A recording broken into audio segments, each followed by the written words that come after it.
Fora deste mundo, Neville Goddard. Capítulo 1. Pensar a partir da quarta dimensão.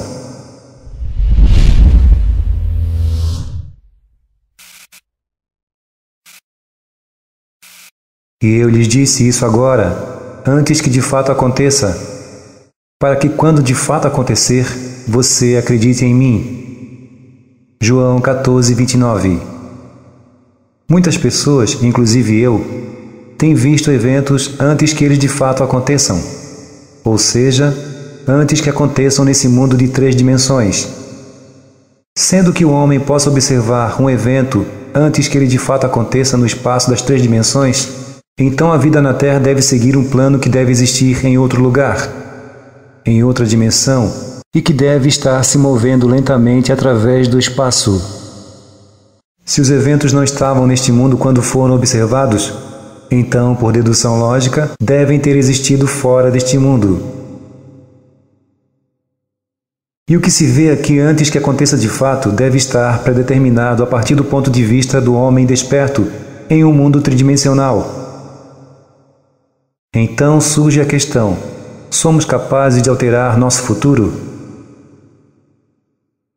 Meu objetivo aqui é indicar que essa é sim uma possibilidade inerente a qualquer pessoa. Mas, uma vez que se altere esse futuro, uma nova sequência de eventos se forma a partir deste ponto de interferência, um futuro que será correspondente a essa alteração. A característica mais marcante do futuro de uma pessoa é sua flexibilidade. A base sobre a qual tudo se constrói é o conceito que a pessoa tem de si mesma. Ela age do jeito que age e tem as experiências que tem por causa do seu autoconceito e por nenhuma outra razão. Se uma pessoa tiver um autoconceito diferente, vai agir diferente. E uma mudança de autoconceito automaticamente muda também seu futuro. E uma mudança sobre o que você percebe no seu futuro também muda o seu autoconceito. As assunções de uma pessoa, aquilo que ela assume como verdadeiro ou aceitável para si, produzem efeitos correspondentes em sua vida. Portanto, devemos ficar atentos ao valor de uma assunção e reconhecer seu poder criativo em nossas vidas. Todas as mudanças acontecem primeiro na consciência. O futuro, mesmo que esteja antecipadamente preparado, tem vários resultados possíveis. Em cada momento de nossas vidas, temos diante de nós a possibilidade de escolher qual desses vários resultados possíveis queremos experimentar. Há 2 tipos de escolhas: a que se baseia na matéria e a que se baseia no espírito. Os antigos mestres chamavam a primeira de a mente carnal e a segunda de a mente de Cristo. Podemos interpretá-las assim: uma é governada por nossos sentidos e a outra é governada por nossos desejos. Podemos reconhecer essas distinções de pensamento nessa declaração. Mas o homem físico não aceita as coisas espirituais de Deus, pois para ele são tolice, e ele não pode entendê-las porque elas só podem ser examinadas espiritualmente. Coríntios 1, capítulo 2, versículo 14. O ponto de vista comum limita a realidade ao momento chamado agora. Para o ponto de vista comum, passado e futuro são puramente imaginários. No ponto de vista espiritual, passado e futuro são vistos de maneira diferente, como objetos no espaço, distintos e separados. O passado e o futuro são um presente pleno para o ponto de vista espiritual. Aquilo que é mental e subjetivo para uma pessoa comum é concreto e objetivo para a pessoa espiritual. O hábito de enxergar apenas o que nossos sentidos permitem nos deixa completamente cegos à plenitude que poderíamos observar. Para cultivar a faculdade de enxergar o invisível, deveríamos desprender deliberadamente nossa mente dos nossos sentidos físicos e concentrar nossa atenção em um estado invisível, sentindo e percebendo esse estado até que você desperte para a verdadeira realidade. O pensamento sincero e concentrado numa direção específica expulsa sensações contrárias até que elas desapareçam por completo. Basta apenas que nos concentremos no estado desejado para efetivamente verificá-lo materializado. O hábito de tirar a atenção do campo das sensações e concentrá-la no invisível desenvolve nosso lado espiritual e nos permite ir além desse mundo físico com a capacidade de perceber o mundo invisível da origem de todas as coisas. Porque desde a criação do mundo, suas qualidades, seu poder e divindade podem ser vistos claramente. Romanos 1:20. E esta percepção não depende das suas faculdades naturais, tais como tato, olfato, visão, audição e degustação.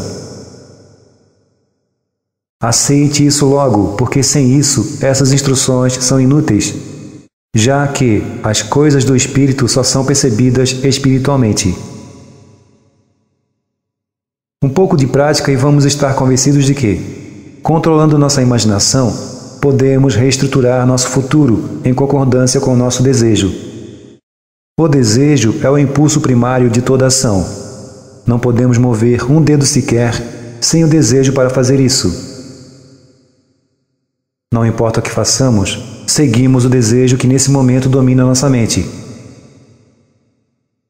Quando rompemos um hábito, nosso desejo por esse rompimento é maior que nosso desejo pela permanência desse hábito. Os desejos que nos impulsionam à ação são aqueles mais frequentes em nossa atenção. Um desejo nada mais é do que estar consciente de algo que nos falta ou que necessitamos para tornar nossa vida mais completa. Os desejos sempre têm algum ganho pessoal em vista, e quanto maior for esse ganho, maior será o desejo. Nenhum desejo é desprovido de interesse. Se não há nada para ganhar, então não há desejo nem tampouco ação. O homem espiritual fala com o homem carnal através da linguagem do desejo. A chave para todo o progresso na vida e para a realização dos sonhos está na obediência voluntária a essa voz. Uma obediência determinada a essa voz é uma assunção imediata do desejo cumprido. Desejar um certo estado é o mesmo que possuí-lo. Como disse Pascal, você não me procurou de verdade, porque se tivesse procurado, teria encontrado. O homem, ao assumir o sentimento de desejo cumprido, e depois disso viver e agir segundo essa convicção, altera seu futuro de acordo com essa assunção. As assunções, ou o que se assume como verdade, manipula a matéria. Ao mesmo tempo que o homem assume o sentimento do seu desejo cumprido, seu ser quadrimensional encontra a maneira de realizar isso. Não conheço uma definição mais clara para os meios pelos quais realizamos nossos desejos que esse de experimentar na imaginação a mesma coisa que experimentaríamos se nosso desejo já estivesse realizado. Experimentando o final, vamos atrair os meios que levam a esse final. Vou repetir essa frase porque ela é da máxima importância. Experimentando o final, vamos atrair os meios que levam a esse final. Com uma perspectiva mais abrangente, nosso ser quadrimensional constrói os meios necessários que levem ao final que imaginamos e aceitamos ou assumimos como nossa realidade. Para a mente não disciplinada, parece difícil assumir ou aceitar um estado que os sentidos negam. Apresento então uma técnica que tornará mais fácil viver os eventos desejados antes que de fato aconteçam e, como se diz em Romanos 4,17, chamar as coisas que não existem como se existissem. As pessoas costumam menosprezar a importância das coisas simples. E essa é uma coisa simples, uma fórmula para mudar o futuro, que foi descoberta depois de muitos anos de buscas e tentativas. O primeiro passo para mudar o futuro é o desejo. Defina seu objetivo, saiba exatamente o que quer. Segundo, imagine um evento no futuro que seja a comprovação do seu desejo alcançado. Algo em que seu ato de ser seja predominante. Você tem que ver seu desejo realizado, mas o mais importante aqui é sentir isso. Terceiro, Fique parado e conduza sua mente para aquele estágio de quietude próximo ao sono. Deite-se ou sente-se, imaginando que está tendo um sonho. Com os olhos fechados e sua atenção focada na ação que você pretende experimentar em sua imaginação, sinta que você está justamente no meio da ação desejada. Imaginando durante todo o tempo que você está realmente nessa ação, no aqui e no agora. Você deve participar da ação imaginária e não apenas observar de longe o que está acontecendo. Deve sentir que está realmente provocando a ação, ao ponto de que essa ação lhe pareça real. É importante lembrar que essa ação deve ser algo que leve à realização do seu desejo, e também que você deve se sentir no meio da ação, ao ponto de sentir toda a sua realidade. Por exemplo, vamos supor que você queira uma promoção no seu trabalho. Ser cumprimentado por seus colegas de trabalho por sua promoção seria uma ação que de fato aconteceria se você realmente tivesse sido promovido. Então, tendo essa ação em mente, imobilize seu corpo físico e conduza ele ao estado de sono, mas sem perder totalmente o controle dos seus pensamentos. Um estado em que você ainda está atento, mas não se esforça para isso. Agora, imagine um colega de trabalho diante de você. Coloque sua mão imaginária sobre a dele. Sinta sua solidez como algo real. Em seguida, comece uma conversa imaginária com ele, que tenha relação com sua promoção no trabalho. Não veja a si mesmo nessa cena, à distância num ponto qualquer do tempo e do espaço. Faça dessa cena algo que esteja acontecendo aqui e agora. O futuro é uma realidade agora, num mundo dimensionalmente maior. A diferença entre sentir você mesmo provocando a ação, aqui e agora, e ver a si mesmo na ação como se estivesse olhando para uma tela de cinema, é a diferença entre o sucesso e o fracasso. Você pode perceber essa diferença se você imaginar a si mesmo subindo uma escada. Depois, com os olhos fechados, imagine que a escada está bem à sua frente e sinta que você está realmente subindo através dela. O desejo, mais a imobilidade física próxima do sono e a ação imaginária sentida como se estivesse acontecendo aqui e agora, não são apenas fatores importantes para se alterar nosso futuro, como também são as condições exigidas para conscientemente projetar nosso ser espiritual. Quando o nosso corpo físico está imobilizado no estado próximo ao do sono e se aposta de uma ideia para fazer algo, imaginando que esse algo acontece no aqui e no agora, e se mantivermos essa ação imaginária com bastante sentimento até o momento em que adormecemos, então teremos uma possibilidade maior de despertar fora do nosso corpo físico, em um mundo dimensionalmente maior, e fazendo o que realmente queremos e imaginamos que estávamos fazendo antes de adormecer. Mas despertando lá ou não, mesmo assim agimos dentro do mundo quadrimensional, quando imaginamos a cena pretendida e vamos reviver essa cena no futuro, aqui e agora no mundo tridimensional. A experiência me ensinou a restringir a cena imaginada, resumindo a ideia que será nosso alvo na meditação, em apenas um só ato, que será revivido ou reencenado de várias formas, de novo e de novo e de novo, até que se tenha a sensação de que isso é real. Porque se não for assim, nossa atenção vai se desviar para outros temas relacionados, e isso vai nos afastar do objetivo pretendido. Se decidirmos subir uma certa escada, porque essa cena representaria o evento seguinte mais provável após a realização do nosso desejo, então devemos restringir nossa ação a subir apenas essa certa escada. Se nossa atenção for para outra coisa diferente, devemos trazê-la de volta para sua tarefa de subir essa escada em particular. E continuar fazendo isso até que essa ação tenha a solidez e distinção peculiares à realidade física. Essa ideia tem que ser mantida sem nenhum tipo de esforço da nossa parte. Devemos, sem nenhum esforço, ou com o mínimo de esforço possível, encher nossa mente com o sentimento de desejo cumprido. O estado de sono facilita as mudanças que desejamos, porque ele favorece a atenção sem esforço. Mas esse estado não pode ser tão avançado ao ponto de a pessoa logo adormecer, por se sentir cansada ou exausta, já que nesse estado não podemos controlar os movimentos da nossa atenção. Esse estado de sono deve ser moderado ao ponto de que possamos ter algum controle sobre os nossos pensamentos.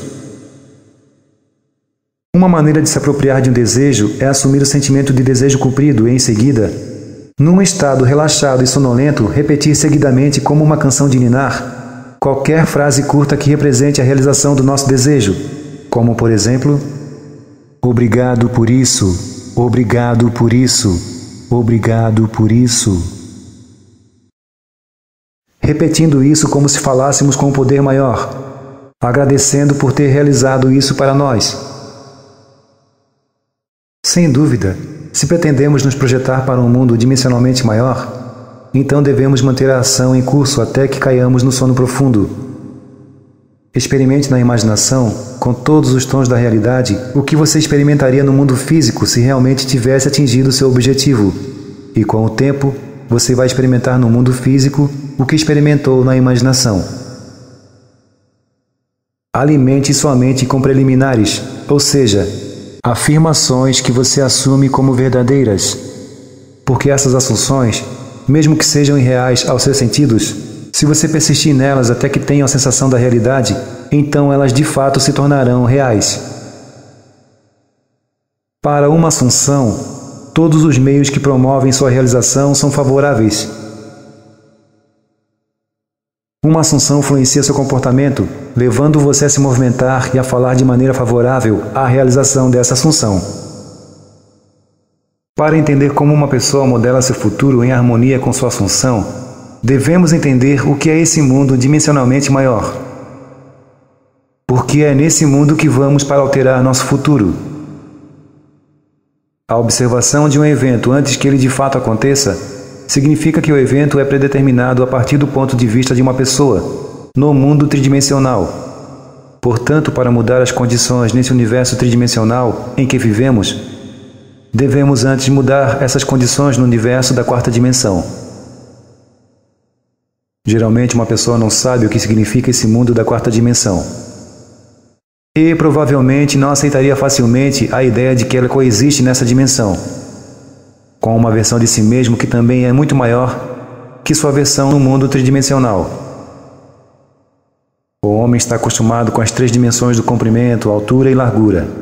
E ele pressente que se houvesse uma quarta dimensão, essa deveria ser tão óbvia quanto essas três dimensões, às quais ele está acostumado. Uma dimensão não é como uma linha, mas sim uma maneira pela qual qualquer coisa pode ser medida.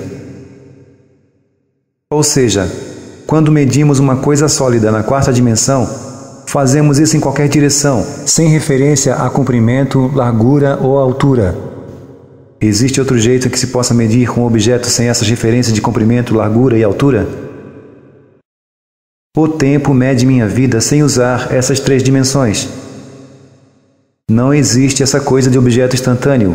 Ele aparece e desaparece dentro de uma escala mensurável. Perdura por um período de tempo definido. Podemos medir seu período de existência sem usar as três dimensões conhecidas por nós. O tempo é definitivamente uma quarta maneira de se medir um objeto. Quanto mais dimensões um objeto tiver, mais substancial e real ele se torna. Uma linha reta que se encontra completamente em uma dimensão adquire forma, massa e substância pela soma das dimensões. Qual a nova qualidade que o tempo daria na quarta dimensão que superaria os sólidos? O tempo é um meio de transformação das experiências, porque todas as transformações precisam de tempo.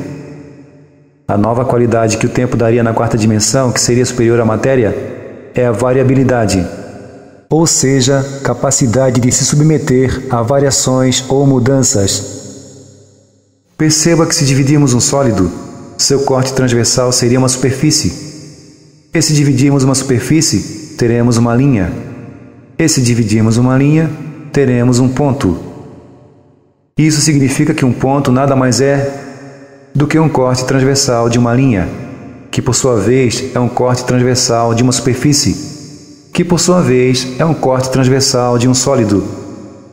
E este, por sua vez, se seguirmos pela conclusão lógica, é apenas e tão somente um corte transversal de um objeto quadridimensional. Não podemos ignorar a conclusão de que todos os objetos tridimensionais são nada mais, nada menos que um corte transversal de corpos quadridimensionais, significando que, quando lhe vejo, estou vendo um corte transversal do seu ser quadridimensional.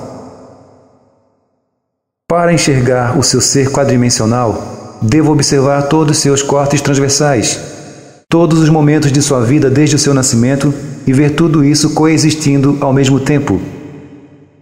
E essa abordagem deve considerar todas as impressões sensoriais que você vivenciou. Isso tudo fora da ordem que você viveu. Tudo dentro de um presente completo, onde presente, passado e futuro são a mesma coisa. Considerando que a mudança e a transformação são características da quarta dimensão, eu veria isso como um estado de fluxo constante. Se tivermos isso fixado com clareza em nossa mente, então o que significa agora para nós o mundo tridimensional? Significa que, se podemos nos mover através do tempo em seu comprimento, então podemos tanto ver nosso futuro como também alterá-lo. Este mundo que acreditamos ser sólido e real é uma sombra da qual nos despediremos.